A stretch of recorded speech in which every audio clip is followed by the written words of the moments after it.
জানুয়ারি মাস থেকেই শিরোনামে রয়েছে সন্দেশখালী।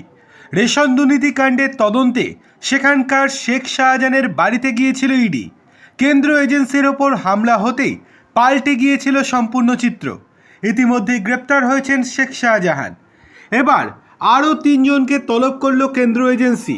তাদের পরিচয় ফাঁস হতেই শুরু হয়েছে জোর চর্চা। কাদেরকে তলব করল ইডি? কেন্দ্রীয় তদন্তকারী সংস্থার সূত্র মারফত জানা যাচ্ছে, ফের একবার সিজিও কমপ্লেক্সে তলব করা হয়েছে শাহজাহানের ভাই শেখ সিরাজউদ্দিনকে। একই সঙ্গে ডাকা হয়েছে সন্দেশখালীর জামাই এবং তার গাড়ির চালককে, অর্থাৎ শেখ শাহজাহানের জামাই এবং তার গাড়ির চালককে। যদিও এই প্রথম নয়, এর আগেও এই তিনজনকে তলব করা হয়েছিল, তবে কোনোবারই তারা ইডির ডাকে সাড়া দেননি।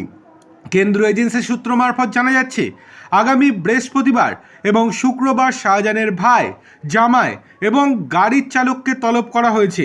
এবারও হাজিরা এড়ালে তাদের বিরুদ্ধে কড়া পদক্ষেপ নেয়ার কথা ভাবনা চিন্তা করা হচ্ছে বলে ইডি সূত্রে জানা যাচ্ছে। এইদিকে সিরাজউদ্দিনকে তলব করা হলেও এখনও অবধি তার কোনো সন্ধানই পাওয়া যায়নি। ইডি আধিকারিকদের অনুমান, তদন্ত থেকে বাঁচার জন্য তিনি গা ঢাকা দিয়ে রয়েছেন।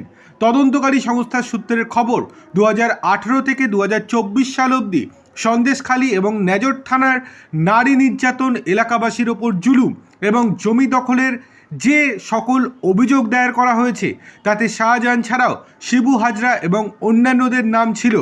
সেই মামলার সূত্র ধরেই শাহজাহানের ভাই সিরাজউদ্দিনকে একাধিকবার তলব করা হয়েছিল বলে খবর। আর এবার ফের একবার তলব করা হয়েছে তাদেরকে। যদি হাজিরা এড়ায় তাহলে সেক্ষেত্রে তাদের বিরুদ্ধে গ্রেপ্তারি পরোয়ানা জারি করতে পারে এনফোর্সমেন্ট ডিরেক্টরেটের আধিকারিকেরা।